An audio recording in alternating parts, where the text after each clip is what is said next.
কোরআন মাজিদের গায়ে মিথ্যা দোয়া লিখে রেখেছি।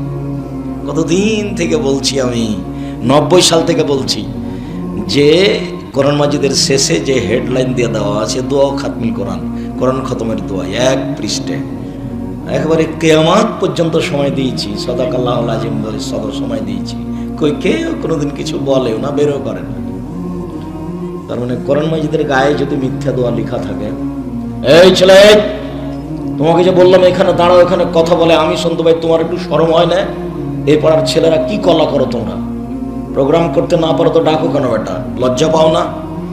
শরম পাও না একটু যে আমি শুনতে পাচ্ছি তুমি শুনতে পাও না? আমি কি নির্বাচন করতে এসেছি তুমি মিছিল দিবা, তখন তুমি যাবা? এখন কি করো? তোমাদের 10-20টা ছেলেকে এই প্রোগ্রামের জন্য ঠিক করা হয়নি? হুঁশ বুদ্ধি না থাকলে প্রোগ্রাম করতে হবে না। না হলে তোমরা এখনই 2-4টা ছেলে ঠিক করো যে ওখানে দাঁড়িয়ে মানুষ কথা বলছে, কেন বলবে কথা? কোন সাহসে কথা বলে? সম্মানিত দিনী ভাই বোন, আমি বলেছি 95% জন বক্তা মিথ্যুক, তবে আমি বলিনি ইনি মিথ্যুক, এ কথা আমি বলিনি। আমি বলেছি 98% জন মুফাসসির মিথ্যুক, তবে আমি বলিনি ইনি মিথ্যুক, এ কথা আমি বলিনি। দীর্ঘ 31 বছরে আমি কোনোদিন কারো নাম ধরে বদনাম করিনি। দীর্ঘ 31 বছর জীবনে আমি কোনোদিন মাযহাব নিয়ে কথা বলিনি। দীর্ঘ 31 বছর আমি কোনোদিন সরকার বিরোধী বক্তব্য দিতে যাইনি। দীর্ঘ 31 বছর আমি কোনোদিন অপ্রয়োজনীয় কোনো বাক্য বলিনি। কারো ক্ষমতা থাকলে বের করতে পারে। দীর্ঘ 31 বছর আমি কোনোদিন কোনো মানুষের কাছে পথ খরচ পাথেও চাইনি। দীর্ঘ 31 বছর আমি কোনোদিন আমার পরিচয় মানুষকে দিইনি। মানুষ আমাকে জোর করে চাপ দিয়ে বলেছে যে বিজ্ঞাপন পোস্টারে কি লিখবো বলেন?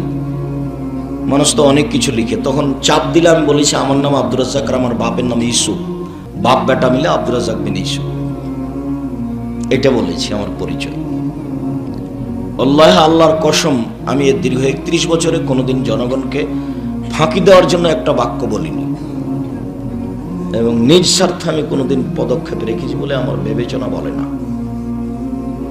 সম্মানিত দিনী ভাই বোন, আমরা কোনো সময় চলে আসলে দয়া করে আপনি আপনার প্রয়োজন দেখাবেন না। অন্তত 10 কিলোমিটার আশেপাশে বাড়িতে থাকার চেষ্টা করবেন না। হিন্দুও আসবে, আমি তার কিছু না কিছু উপকার করবই করবো ইনশাআল্লাহ। আপনি তো আসবেনই, যারা আশেপাশের হিন্দু আছে তারাও আসবে। আপনি আশেপাশে এসে গল্প করলেন, আপনি মহিলা মানুষ, ঢং ঢং করে গল্প করতে করতে আসলেন, আবার চলে যাবেন। চলে গেলেন কেন? কি করবেন এখন গিয়ে? বাড়িতে টিভি রেখেছে আপনার স্বামী, কাপুরুষটা, তাই তুমি ওখানে গিয়ে টিভি দেখবা? তোমার স্বামীও কাপুরুষ, তুমিও একটা অহেতুক মহিলা, তোমার কোনো হিসাব নিকাশ নেই। কেন তুমি এসে চলে গেলে? কে তোমাকে চলে যেতে বল? আমি তো তোমার জন্যই এসেছি। তুমি জানো একটা সময়ের দাম কত?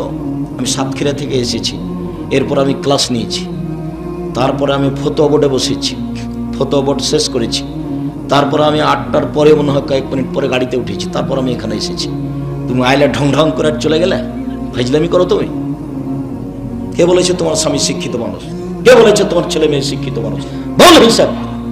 তোমাকে আর তোমার স্বামীকে আর তোমার ছেলে মেয়েকে আমি মূর্খ প্রমাণ করতে না পারলে জাতির সামনে কথাই বলবো না। আমাকে দয়া করে নীতি দেখায়ও না। এমনিতে এদেশের বিবাহ শাদী নিয়ম নীতি কাগজ কলম আমি একটাও বিশ্বাস করি না। আমি প্রায় 20-25 বছর থেকে বলছি, চাঁপাইনবাবগঞ্জ জেলাতে, নওগাঁ জেলাতে বিবাহের শুরু থেকে নিয়ে শেষ পর্যন্ত একটা কাজও জায়েজ নাই, সবই হারাম। একটা কাজও জায়েজ নয়, একটাও। কোনো একটা কাজ জায়েজ এমন কোন নীতি এদেশের মাটিতে নেই। সেটা বউ দেখতে যাওয়া হোক, সেটা বউ বায়না করা হোক, সেটা থুবড়া হোক, সেটা বরহন্তা আমাটা হোক, সেটা ক্ষীরকাঁচি হোক, সেটা ওই বিবাহ পড়ানো হোক, সেটা ওই বরকনেকে ঘরে নিয়ে জায়গায় যাতে বসানো হোক, যেটাই করুক না কেন, সেটা ডুলি বিবি হোক। ডুলি বিবি শব্দটা তো আমি পেশাব করে দিতে বলেছি, সেদিন বলে গেলাম না যে ডুলি বিবি শব্দটা তো তোমরা পেশাব করে দাও। তার মানে একে ডুলি বিবি তো যাওয়া বহু দূরের কথা, ডুলি বিবি যেন শব্দ না চলাই দেশে। কেউ আর জানে না যে ডুলি বিবি শব্দ কি। কেউ যখন বলবে ডুলি বিবি, তখন আর একজন বলবে এটা কি গো, তাই কি এটা যেন বলে, এমন ভাবে ভুলে যাও, কারো যেন মনেই না থাকে, এটা ব্যবহার করবে না কেউ। কিভাবে এইসব নিয়ম নীতি হলো তার জবাব আমি দিতে পারবো না, তবে আমি আর নোংরা নীতির বিরোধিতা করছি। সম্মানিত দিনী ভাই বোন, যেসব ইবাদত দিয়ে আল্লাহকে খুব বেশি সন্তুষ্ট করা যায়, বরং সবচেয়ে বেশি সন্তুষ্ট করা যায়, সেটা হলো সিয়াম, রোজা। ইবাদতের জগতে এর চেয়ে দামি ইবাদত পৃথিবীতে নেই। যদিও ইবাদতের জগতে সবচেয়ে শক্তিশালী, ক্ষমতাধর, ভিন্ন ধরনের পাওয়ারফুল ইবাদত হলো দান। দান একটা থেকে আরেকটা ঘটিয়ে দেয়। দান সবচেয়ে শক্তিশালী ইবাদত, এ কথা ঠিক। কেন? আল্লাহ রাসূল বলছেন যে দান আল্লাহর রাগকে মিটিয়ে দেয়। আল্লাহ রাসূল বলছেন যে দান কবরের শাস্তিকে বন্ধ করে দেয়। আল্লাহ রাসূল সাল্লাল্লাহু আলাইহি ওয়াসাল্লাম বলছেন যে দান বিচারের মাঠে ছায়া হয়ে দাঁড়াবে। আল্লাহ রাসূল বলছেন যে দান মানুষের পাপকে মিটিয়ে দেয়, পানি যেমন আগুনকে নিভিয়ে দেয়। আল্লাহ রাসূল বলছেন দান হলো দলিল। জমি দখলের জন্য দলিল লাগে, বাড়িঘর দখলের জন্য দলিল লাগে। তো আমিও জান্নাত দখল করব বিচারের মাঠে, তো আমার জন্য দলিল লাগবে, এটা দান। ইবাদতের জগতে এত ক্ষমতাধর, পাওয়ারফুল, শক্তিশালী ইবাদত আর নেই। এটা হলো দান, এই কথাই ঠিক। তবে ইবাদতের জগতে সবচেয়ে দামি ইবাদত সিয়াম, রোজা।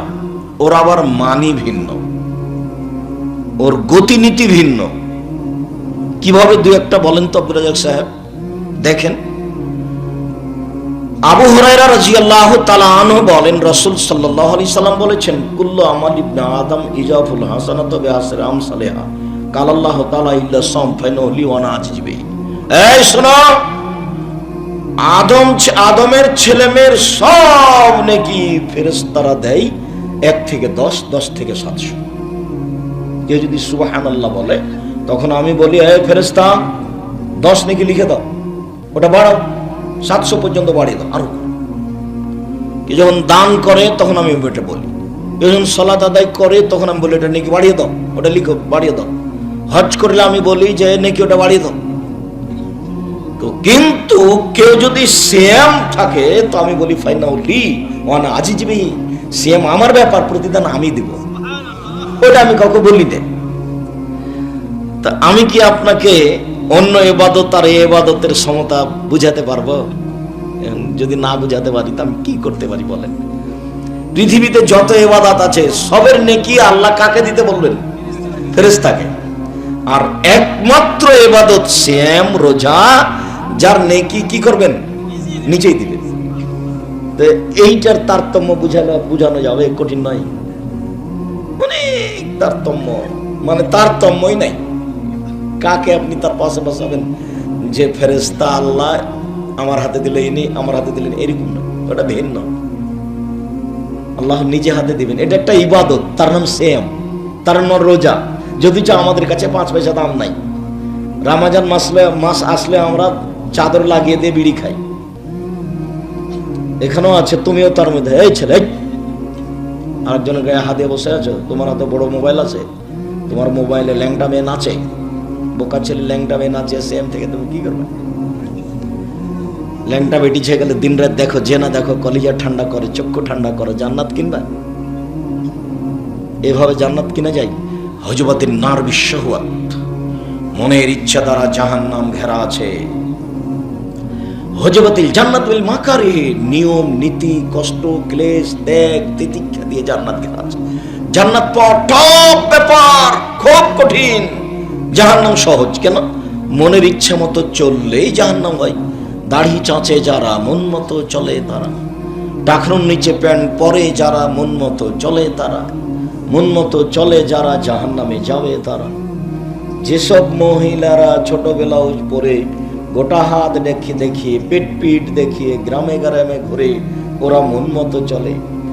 এটা তো সাপাহার, মানে এই গ্রামে সবাই নাকি বাপ, সবাই নাকি চাচা, সবাই নাকি ভাই। ওটা কি আমার গ্রাম্য ভাই? ওটা যে আমার ভাই তাই বলছে মহিলাটা। ওটা যে আমার চাচা তাই বলছে। এটাই নাকি ধর্ম? বাবা, সবাই নাকি চাচা, সবাই নাকি ভাই। তো তোমার তো তাহলে আর কেউ পর্দা করার নাই গো। ঠিকই তো আমাদের পর্দা লাগে না আব্দুর রাজাক সাহেব, এরই নাম মন মতো চলা।